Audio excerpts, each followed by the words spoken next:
Good morning, everyone. Buenos días.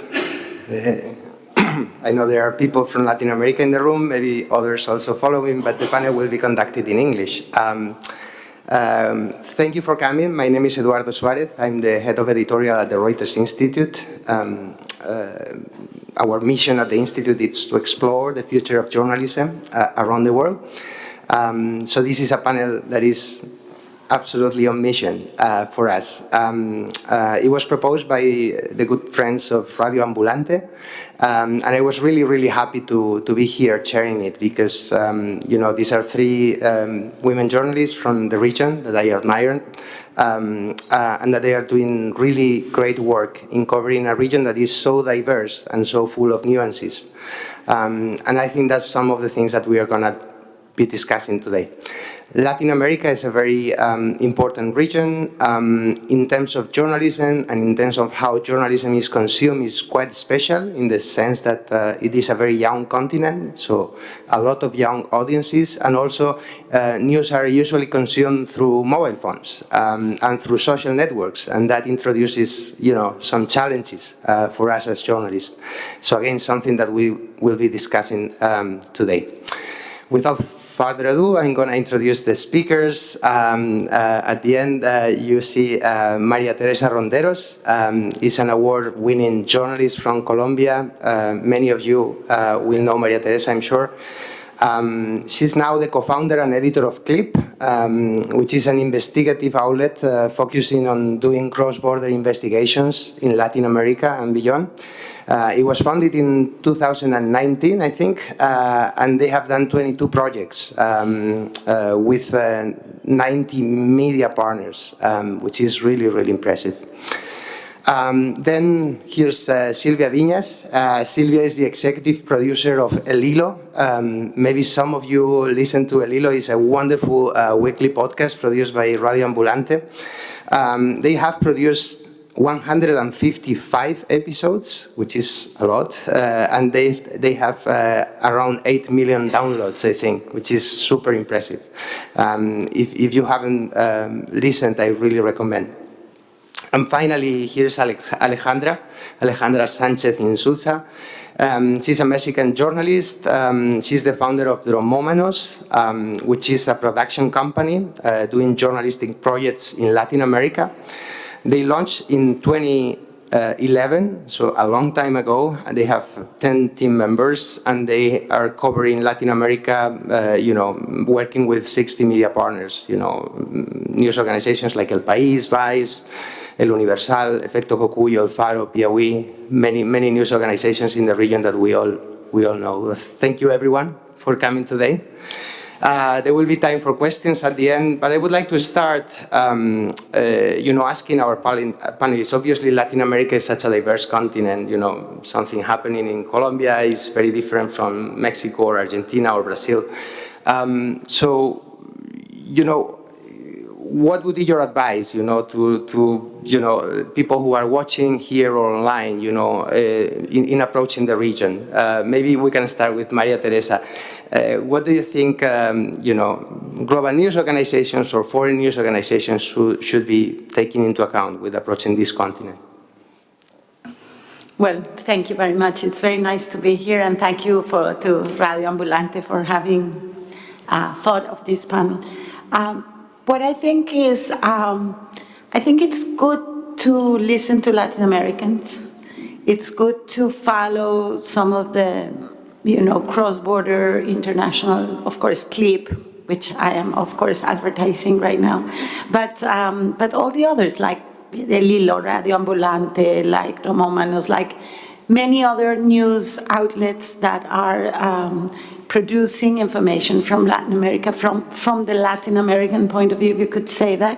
Sometimes it's difficult for international media to cover Latin America because we all have like a view of things from the outside, and I think it's very interesting, for example, sometimes to read El País, because El País America, that has now become, because El País America is a mixture of seeing Latin America from the outside, but at the same time covered by Latin Americans.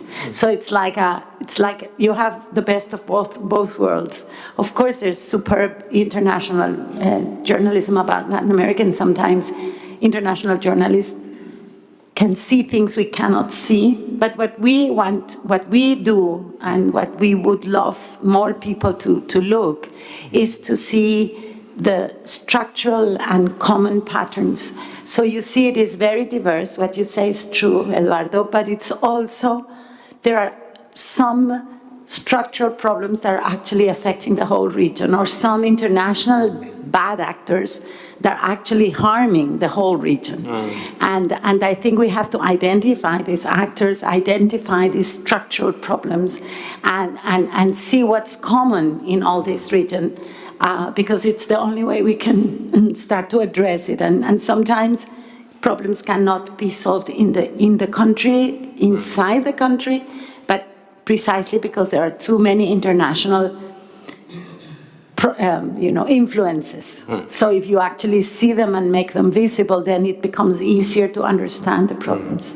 And of course, that's something that you guys at CLIP have done very well. And I would like you to walk us through, for example, one of the projects that you have done, basically trying to identify those problems across the region and how they are playing out in different countries. It would be nice, yeah. So one of the problems that we've covered different problems. Basically, we follow like 4 lines of investigation. One that has to do with freedom. So we've done some projects. We just published one about when freedom of expression or freedom of the press has been violated. We try to sum all the efforts to cover that and expose that. But one of the projects we did recently that was really interesting was to understand how repression worked and what were the weapons of mass repression in Latin America, because we had massive protests throughout the continent in the year before the pandemic started, like 2019, and then after, during the pandemic, and then after the pandemic, massive protests. And they were very, very badly repressed in many countries, and many people died, and we wanted to understand then why arms that do no harm, how do you do that in English? Non-lethal. Non-lethal or less lethal weapons supposedly are there to protect those protests so that there are no killings. And it didn't work. So what's happening? So we went out and we did this amazing cross-border investigation in which things that we found in Brazil, for example, that the police had been sold by the big company in Brazil that sells these types of weapons. They sold it to the police and they had defects. They were not working well. And this same lot of weapons was sold to Chile for repression. And the actual senator, Fabiola, she was one of the victims probably of this weapon, even though the thing is still on trial. So we were able to actually show who are the big sellers, who are the intermediaries, how this is a completely responsible business that sells weapons to all kinds of intermediaries, some of them completely with a terrible record, like in Argentina, there was one of them was convicted for crimes against humanity, and he became an arms dealer in between. And these are arms that are supposedly produced to protect citizens at moments of big disruption. So these are the kinds of things we do. Another big story that had a lot of impact had to do with migrants going through Latin America from Asia and Africa and crossing all Latin America to get to the US and Canada. And we were able to really understand how it worked, who were pushing them, from which countries they were coming, what was their ordeal, try to find a lot of the people they had lost. There were some people who died and nobody cared. So we tried to find them and find their relatives, people from Congo, people from Democratic Republic of Congo, and also people from Cameroon and other places. And then finally we did a big story that also had impact, which has to do, we did 2 big collaborations surrounding churches and crime, and crossing how a lot of the churches are being used to money laundering, or are being used to manipulate political biases and to impose political narratives, and how they do it, and how there's a transnational effort at that time from the White House, when it was Trump in the White House, pushing that narrative into Central American countries, particularly, but also Brazil and Argentina. So those are the kinds of stories we're doing. We find a company like MECO in Costa Rica, and then we find how it had been a very corrupt company in one place, and how it had been acting in other countries. So we follow the trail. The same with Odebrecht, these kinds of international sort of cronyism and corruption. We can also expose it, because what we saw is one company could be a terrible actor and even put in jail and everything, or prosecuted in a country, and then in the next country they go afresh and they can do whatever they want, and nobody knows what happened in the next country. You would say, oh, but everybody should know that this guy was under a lot of scrutiny in Costa Rica. And no, we found out that he had been given tons of contracts in Colombia without anybody really saying anything about it. So that's the kind of things that we want to expose, no? So that the bad actors are stopped and they cannot just move one country to the other. Yeah, that's a great point, and it was touching all the panels, how these bad guys are actually transnational and they operate in many countries, and sometimes journalists are not collaborating across countries, so it's great that your project exists, of course, Maria Teresa. And I wanted to ask Alejandra, because you've been covering the region now for 11 years or so, or 12 years, what have you learned about Latin America while doing these long-form projects for Dromomanos that you didn't know before, and maybe what advice you would give to people approaching the region from afar? This one? Okay. Well, good morning, everybody, and thank you for Radio Ambulante for organizing this panel, and it's such an honor to be with my colleagues here.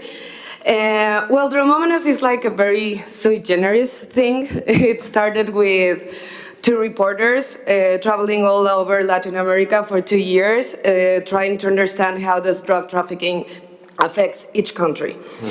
Because sometimes as Mexicans or as Colombians, we are very focused in our own main issues because it's so dramatic, like drug war in our countries is so dramatic that we have no idea of what is happening in Panama with money laundering or with production countries like Peru or Bolivia. So our idea was to do like the best spirit of journalism, that is go on the ground and understand what's happening. And that founded something very, I think it was very special for us, like to understand the region that way. And now what we are doing is the same thing, but working in alliance with other media outlets, with local journalists, with freelance journalists, with traditional or independent media, like all kind of people that understand the region, but to try to give it a regional and international point of view in the main, not just in drug trafficking, like we are now focusing like the main issues that for us are the most dramatic nowadays, that it's authoritarianism, climate change, and of course violence and drug policy.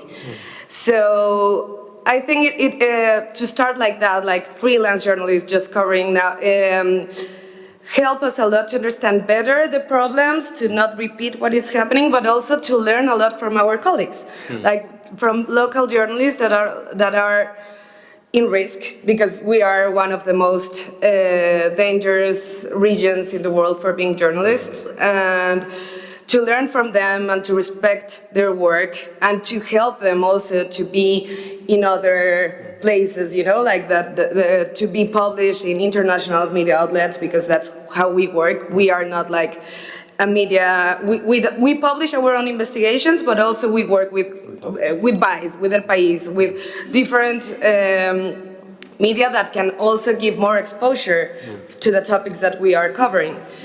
So well, that's what we learned, that the importance of working with local journalists, I think it's the most important thing. And also for your first question, like for international journalists covering the region, I think the main thing that they have to do is to talk to, but not just as fixers, because that's also a problem that's happening in the region, like this colonial point of view, and but to understand, because I learned from El Salvador thanks to Carlos Dada. I learned from Colombia thanks to Maria Teresa, and that kind of, that's super important to represent in the work we do.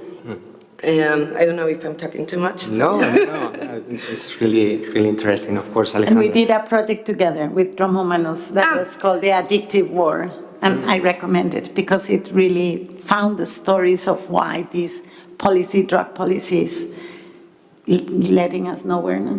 And that's also an amazing thing. It's like we have collaborated with El Hilo, with Clip, and it's like, I think that when you are covering a region and you are doing transnational journalism, you have to work with other people that are doing the same thing, that you don't compete anymore.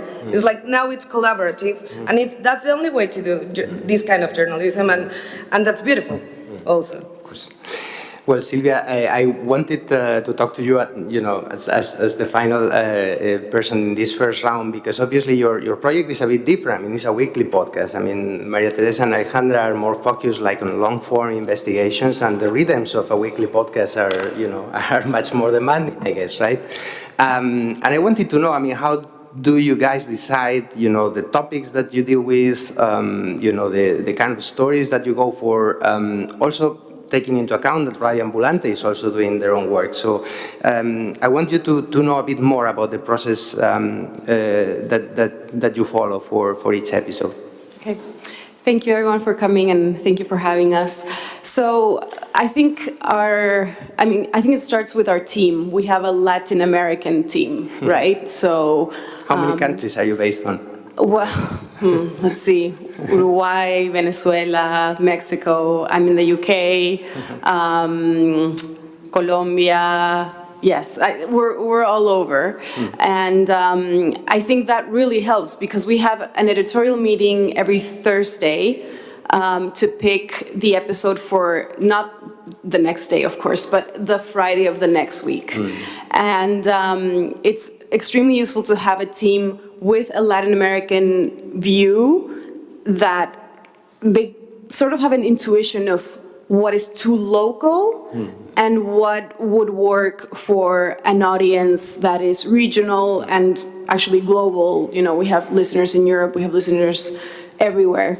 So I think that's like the first step. When we hire people, we ask them to pitch, what would you cover this week? And then that gives us like an idea of how they think about the region.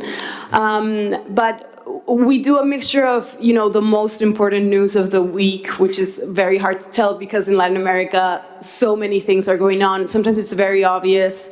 But there are weeks where lots of things are going on, but there's not a major thing. So we look for stories that we see that will have themes, cross-border themes, like climate change, which was mentioned, authoritarianism, drug policy, and things that we want to dive deep into, and that maybe don't get a lot of attention. So, for example, last week we covered Haiti, and we covered the multiple crises there, but especially the gang violence that is taking over the capital.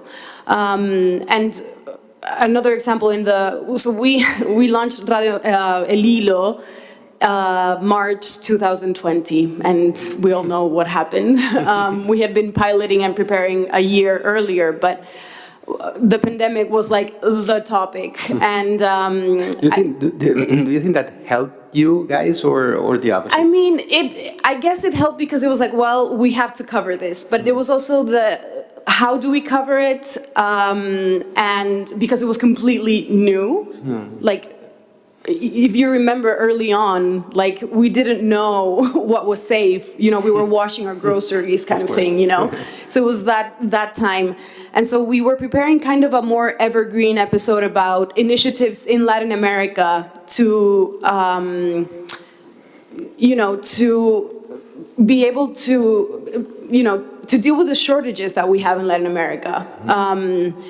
But we had an editorial meeting, and we had seen that week there was a lot of news about Guayaquil in Ecuador, and how the city was collapsing. There was no space in hospitals, no space in morgues, and it was terrible. And it was the first really Latin American city to see that and to live that. And we thought, you know what, let's change plans. We do this a lot last minute, and focus on this, because it was like a warning. This is what can come to the rest of the region, because we share the same issues in all countries. And I think that's our third episode, and it's still one of my favorite and one of the ones that I'm most proud of, because we were able to make that change and use the network that we have with Radio Ambulante and the rest of our team, our colleagues. My co-host Eliezer Budasov, worked for New York Times en Español, Etiqueta Negra, and Daniela Alarcón, of course. So we have all this network that we can tap into, Dromomanos, to get those local voices, as we were saying, to explain what is going on in these countries. Yeah, that's a great point, and obviously the pandemic was like the mother of all transnational stories. It was a worldwide story, but there's another one in the region that has been mentioned before now, which is authoritarianism, and how press freedom threats are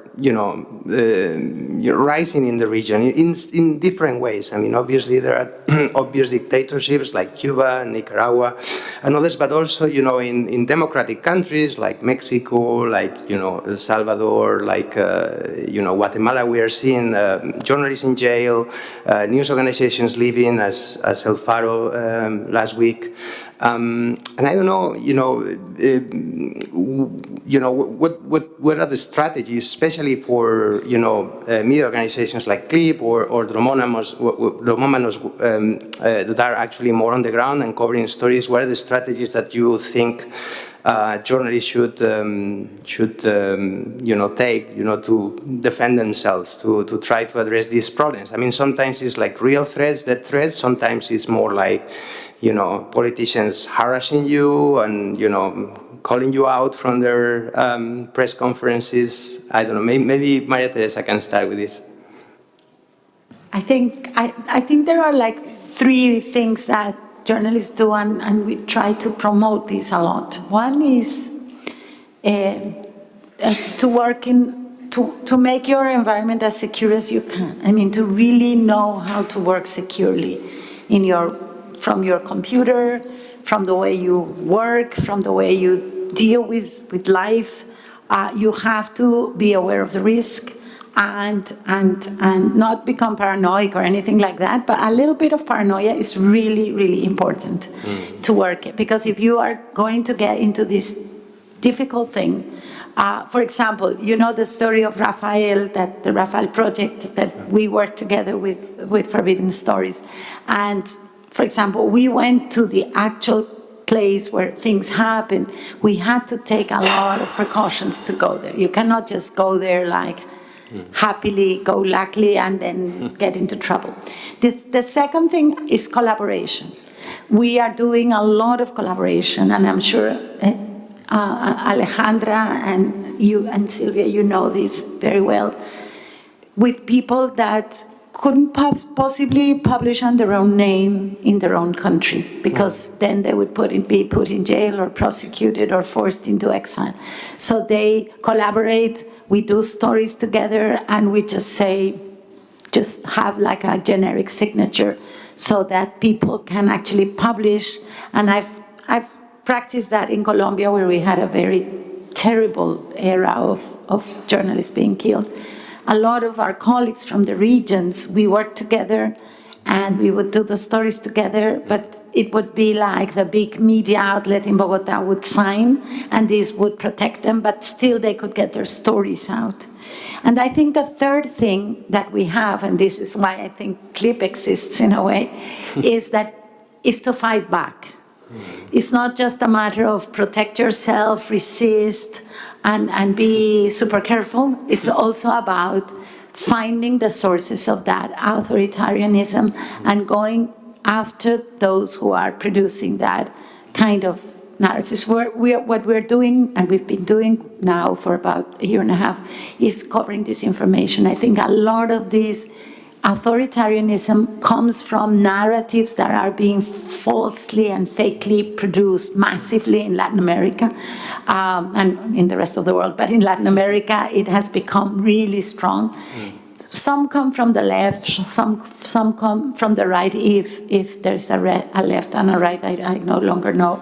But they're all promoting confusion so that people can then resort to the savior, who is whoever, Bukele, or in one end of the ideology or the other end, it would be, I don't know, Maduro or whatever. So I do think that getting together to investigate who is producing this disinformation, why, and which machines, who is making money with that, how is this being produced? I think those are the three things. Be safe and work safely, collaborate, and think of how you join forces when you cannot publish in your own country. Don't run risks that are really not necessary if you can do it with somebody else, and lower risks. And the third, fight back, investigate, get together to do the investigations that are difficult. Yeah, that's so true. I mean, we are seeing a lot of propaganda and disinformation in Latin America around Russia and around the war in Ukraine. We published recently a piece by Gretel Kang, which is a Panamanian journalist who works for us. And again, something that we are seeing across the region, we're seeing also in Africa and in other places, and good to take care of that. Alejandra, I mean, obviously you are from Mexico. Mexico has a president that almost every day, talks and says very nice things about journalists from his daily press conference. What is your experience and the experience of your colleagues of being journalists in Mexico at this particular time? We know from the Reuters Institute's data that trusting news in Mexico has gone down a lot since López Obrador is president. And we think that it has to do somehow with the kind of things that he says against journalists in a country where many journalists are being killed every day. Yeah, sorry. Again. Yeah. It's a very sad situation, what is happening, because freedom of expression is reducing a lot. And not just in Mexico, I think actually it's more dramatic in other places, like in Central America. We are all the time helping journalists we work with that are starting to exile or having really terrible threats. But the thing is that with these kind of leaders like Bukele, Andrés Manuel or Bolsonaro, it's like they copy each other, the strategies, and it's like they're bad ideas. They think, oh, that's amazing, we're gonna do it here. Exactly.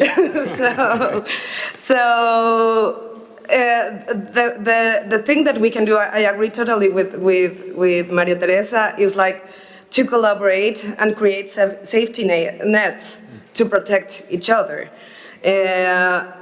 Mexico is really complex because the threats comes from the state, but also from organized crime. So the mixture between them is really confusing. So you never know who is coming for them. Yeah. But the truth is that it's the state most of the times. Like organized crime is like if your president doesn't respect the work that journalists do, then for crime it's very easy to kill journalists. It's like they don't matter. And what he's doing now in Mexico is to monopolize information and the production of information. And for example, it's not that it was good, but we had like a state agency of information, Notimex. And it wasn't good. It was very captured by the government. But now it doesn't exist anymore because we have a daily conference in which the president says what's the reality of the country. So he says, like, we don't need any media anymore because I'm here, I'm talking, and that's crazy and that's really riskful. And the thing that we can do, and even for me, like, well, we work regionally. We are not just, we are based in Mexico, but we work all over the region. But the main issue that people, that the people that are more at risk are local journalists in the States, you know, like not people in Mexico City, not even in Guadalajara, no, like people that are all day reporting, and they are visible, and the crime knows them, and the politics knows them. So the safety nets that we have to do is for them. It's not for, it's like for me, even though I have reported organized crime all over the country, I'm always leaving. Yeah, you know, I'm not there.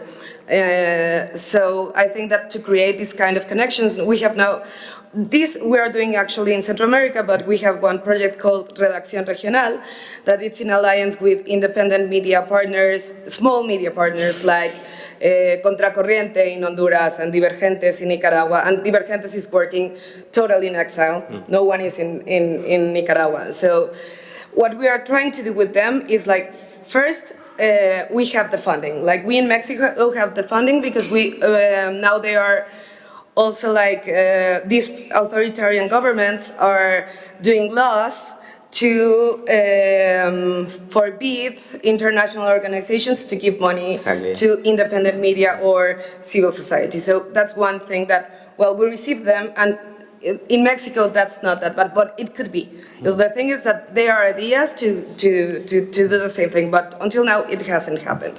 So first we receive the funding, and we help them producing stories. When they have to get out of the country because of the production of the stories, they come to our house. We don't have like an official house, but there's a house. And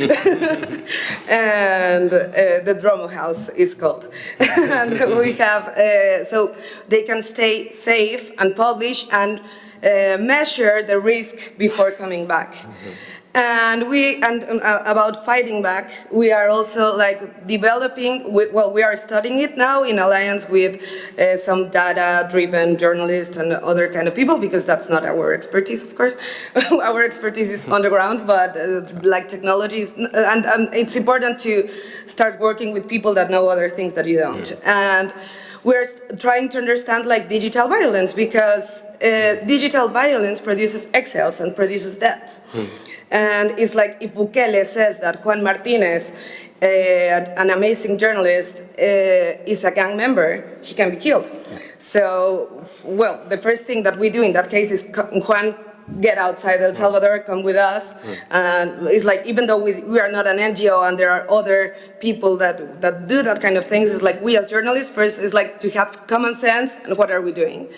And then it's like to start developing some kind of tool. I don't know if a bot or something, we are working on that. It's like, I hope next year I will have some news about that. But it's like, how can we do to contrarrestar? To counter, yeah, to counter this kind of violence and these machines, because it's crazy, no? The kind of the amount of money and people working for disinformation, for misinformation, and to divide and polarize the region is crazy. And maybe we won't have the solution like that, but we have to look for ideas and try, you know, and that's what we're trying to do. Yes, Silvia, yeah, go ahead. I just want to add something which kind of goes back to your first question, which was like, what advice would you give people that want to cover Latin America? And something that you said, I was just at another journalism conference in Spain about migration, and we had wonderful Mexican journalists there speaking about their coverage, but also about what you were just saying, that we need to be very careful of what we ask local journalists to do. Because, as you were saying, you know, we leave, you know, they stay and they have given us their sources, they have taken us to places, but it's their neighbors who we are exposing as a, you know, drug dealer, and they stay there. So we have to be very, very careful and not try, go to Latin America, look like a hero because we're covering this, and then go back to our comfortable homes in Europe, and the local journalist is left there with the dangers. So yeah, I think that's really something that we need to be aware of. Yeah, absolutely. And one of the things to take into account is something that Alejandra said. Many journalists in Latin America are now operating from exile, because it's not safe to practice journalism in their own countries. It happens with Venezuelans, with Nicaraguans, increasingly with people in El Salvador. And Guatemala. And Guatemala, of course, where Chepe Zamora has been in jail now for a few months. Turning to something a bit more hopeful, I want to talk a little bit about younger audiences, because obviously Latin America is such a young country. I mean, and we know for a fact that they consume news and journalism in different ways. People younger than the speakers here. So I wanted to ask you, I don't know, whoever wants to start, I mean, the kind of things that you have tried or experimented with in trying to address these kind of audiences. Go. Maria Teresa told me to go, so I'm going to go. Thank you. So, some data. So, 53% of our listeners, of El Hilo listeners, are between the 24 and 44 bracket. So we have That's absolutely young. It's very young. I'm 42, so Yes.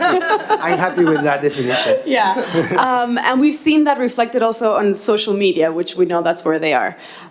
So I think, again, you need to, you need to kind of reflect it in your team as well. So we have an engagement team who are not, producing the episodes, but they are producing all the other digital content, which is extremely important.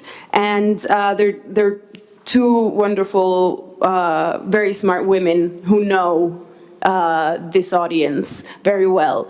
And so I was asking them, what have you done? Do you specifically think about this audience when you create online content? And they said, of course, that's who they're thinking about when they're creating reels on Instagram based on our episodes, or something else that we don't have time to cover. They're thinking of that audience. So they're creating content for them. And something interesting that they were telling me is that it's not just to inform, but also to make content that they feel is useful. So, for example, we did an episode recently about ChatGPT in Latin America, and they created an infographic, kind of like a glossary, like important terms that you need to understand to be able to speak about AI. That was super useful even for me, because, it's not a world that I'm familiar with. And that did really well. Over 200 people saved it on Instagram. So, it's things like that, but it is, knowing where they are, what they consume, and how to reach them, which is very important. So it's not just the audio for us, it's also the digital part is very important. What do you think, Alejandra? Is there a generational divide in how people consume news? Yeah, I think it is. It's like some of our investigations are driven for decision makers, and they are not young. Well, some of them, but for us, it's like we are, because we are not a media outlet like that, and we are not publishing breaking news or continuously publishing investigations. Our research may take years, or months at least. But sometimes what we are trying to do to connect with younger audiences is to get partnership with media that already have those audiences. Because we are not going to discover how to connect, we are going to produce the content and then look for an ally that can distribute them, like Vice or AJ Plus, or people that already has those audiences. But yeah, I think that's the thing that we are all trying to discover, how to connect better. And for us, we are trying to develop more communities, like small communities of people. Like that's a thing that we're doing in Dromomanos, like to develop small communities in alliance with civil society or academia that work in the issues that we work, like drug policy or democracy, and then start to work with those communities interested, but like not all the young audiences, but young audiences interested in legalization of drugs, or that kind of things, you know? I think Maria Teresa wants to add something, yeah. Well, we do a little bit of, like Alejandra was saying, more participation. I think young people, they're no longer passive news consumers. They want to be part of it. Mm-hmm. So we've done calls for proposals, calls for ideas, calls for cartoons, people that can come and participate in one of the investigations, even processing documents, things like that, that we find super useful. We did a very interesting experiment with Mutante from Colombia together with them during the pandemic. We thought a lot about people who were suffering mental illnesses and afflictions because of the pandemic and because of being in closed spaces, and they were under treatments, they couldn't go back, blah, blah, blah. And we did these huge groups of WhatsApp, and then we had an amazing response from a lot of young people who felt really trapped, and we worked with psychologists and all of this, and it came out like a really interesting, beautiful project of people really telling their stories about what was happening to them. And the other big resource is humor.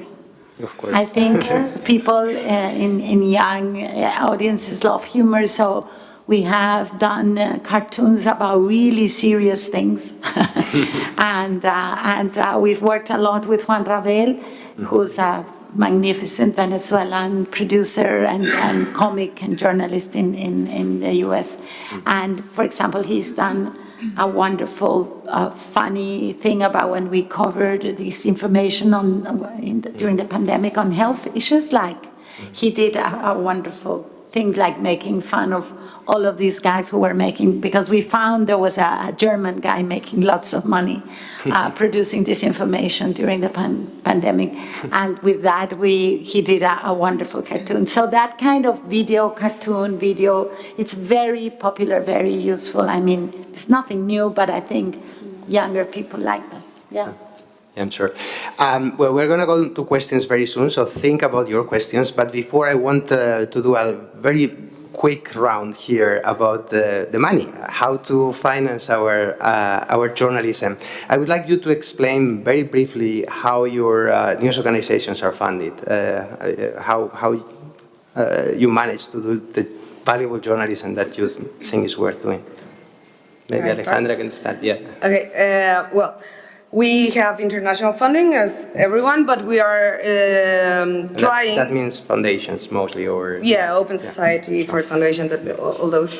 But we are trying to start developing our own business model for us to start depending less from them.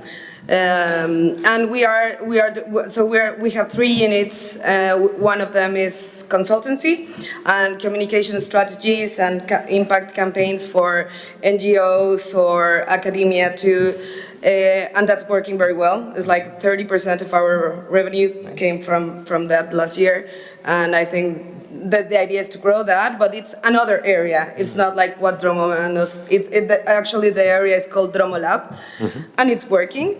And we are about to launch a membership about training for journalists, for like coaching and workshops, because what we want, and it's also a need, is for better journalism to be done in Spanish.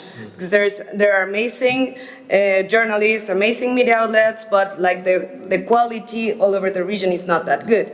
So we want to help that too, and if we can also generate some income with that. And so we are launching that project is El Salon. And the third unit that we started last year, it's a festival, a journal. Well, it's an ideas festival called Dromofest. You are all invited next year, March 2024. And the idea is to have a commercial strategy for that, for events and other kind of funders. And all the money that we want to do with these 3 units is to continue producing journalism. That's our model. That's great. Silvia? Yeah, so Radio Ambulante Studios, which is our production house, is a nonprofit, so also foundations is a part of the budget. But 3 years ago, we created a membership program called the Ambulantes, where listeners can sign up and they choose how much they want to give per month, and they get certain perks. That's 20% of our budget, so it's very important. And actually, that money helped us launch El Hilo, because it was our audience who had asked for another podcast, a more news podcast, and we were able to start it thanks to their support, which was wonderful. And then many of you might know that Radio Ambulante Studios also has an app that helps Spanish language learners, where you can listen to the episode and the transcript is right there, and it moves along with you as you listen, and you can click on words and see the meaning. Because again, we saw that we had a lot of listeners who are Spanish language learners, and the revenue that comes from that app is very important. And it's not just an app; it's a way to kind of see a need in your audience, and be able to find funding for that, and then make it something else. So I think that's been a very creative way. And I think something that Radio Ambulante Studios has achieved, which I mean, when you think of podcasts, you might think of like mattress ads or toothbrush ads, you know. But if you listen to El Hilo, you'll notice that we don't have a lot of that. We don't depend on ads, and that has been really good. And that has been the work of a team that I don't know how they do it, because it takes so much work to be able to fund a project like that. Yeah, the app is called Lupa, by the way. Yeah, now it's Jive World. What is it? Jive World Español. It changed recently. Okay, it changed. Yeah, okay, Jive World Español. But if you want to learn Spanish, go for that. It's fine. Maria Teresa. Well, we also depend largely on Is the other button, I think. Yeah, I that think one. Yeah. we also depend largely on grants but we are now, I think, almost getting 10% of our budget from our own productions, which is workshops, and we do a lot of very specialized, very, especially on OSINT, on open source investigation techniques, which are getting now more and more applications, and more people want to learn this. And this is not just for journalists, it's also for, social leaders and people like that. But the other thing that we are developing, and that's also a little bit, it's taking longer, but it's getting there, is technology.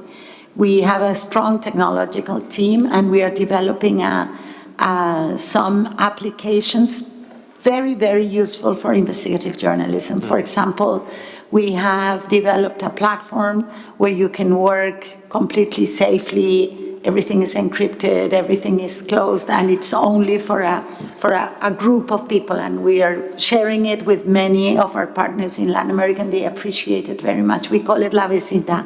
Oh. And then the other one we are developing is that we have this site called, a platform called Nina, which is a data of public sources in Latin America, like public contracting, or lists of people who have been sanctioned, or names of companies and companies' registries, so that you can do investigations across Latin America. So you can put the name of a company and you know if that company is in many countries. Mm-hmm. So we have been developing this for journalists for free, but we are developing also some applications to that. Mm-hmm. So some of our partners are calling us so that we can give them help them develop their own little platforms like Nina, they're little Ninas, and also we develop a new thing called DAPIs, which is you can connect to that platform and compare your data from your computer or your organization to the data in Latin America in public contracting and things like that. It's growing. It's, of course, it still has lots of things to resolve, but that's something we think it's going to be like, we plan it to be our main source of income technology. Sounds super, super useful. Well, we go for questions. We still have, like, I think 1 or 2 minutes, but we are going to try to fit at least a couple, if they are brief. Here, there's one question here. Oh, sorry, there's one there. Yeah, go ahead. We'll go here later. Go, yeah. Hi, I'm a journalist from Belgium, and I think Belgium is quite famously hard to get any stories from Latin America commissioned. It seems that the opinion amongst editors is that indeed it's a region that's always in crisis, but never in such a crisis that feels relevant to them. Do you see any underlying reasons why it's so difficult for non-Hispanic European countries to cover Latin America, and what we can do as journalists to get more stories in our media outlets as well? Anyone wants to take that one? I didn't hear that. Can you summarize? Yeah. Can you summarize the question? Yes. Speaking a bit louder, yeah. Sorry, we couldn't hear you very well because there's a lot of echo here. That's fine.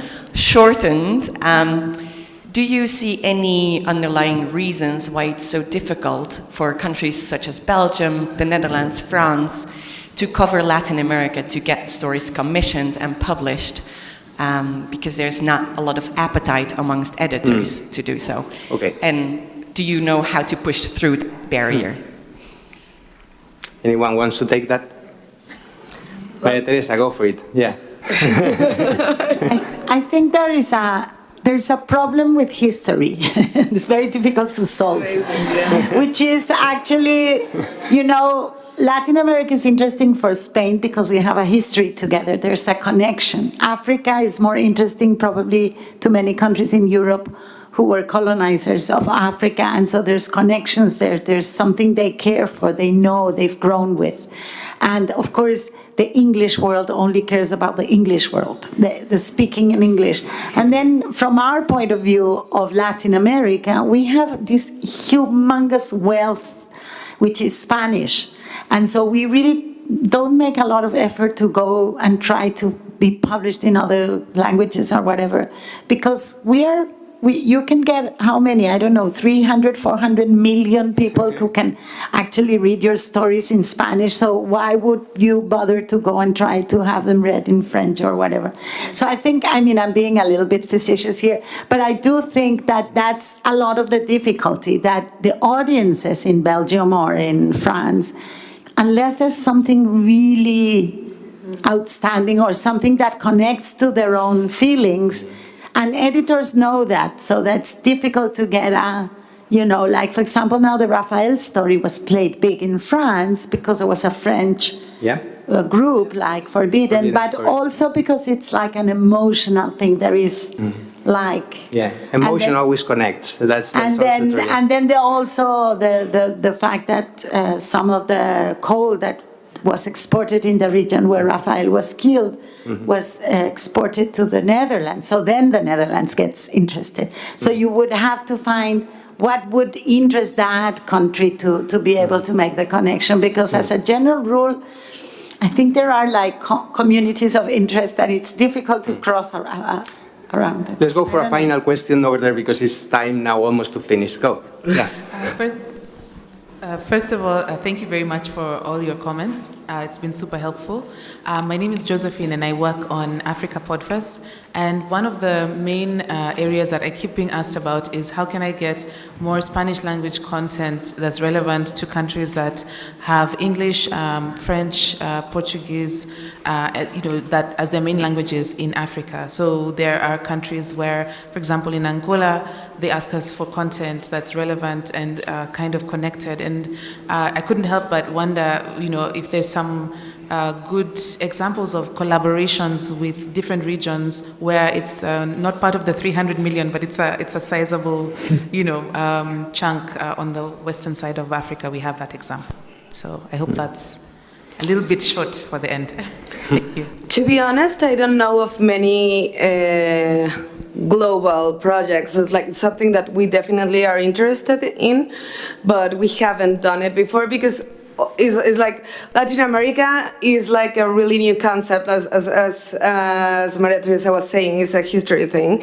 It's like, I think that 100 years ago people start talking about Latin America, and now we are starting to look at each other as a region and to consider ourselves like that. So to look like, and I think that's something that the future will come to happen with Africa, because we are facing the same troubles.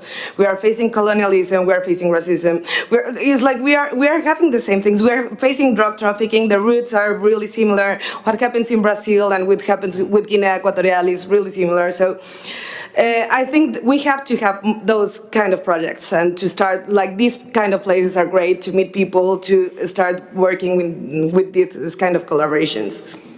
Great. Well, we are totally out of time. I really hope that you have learned so much about Latin America as I have done. And please join me, thanking these wonderful, wonderful speakers. Thank you all. Thank you.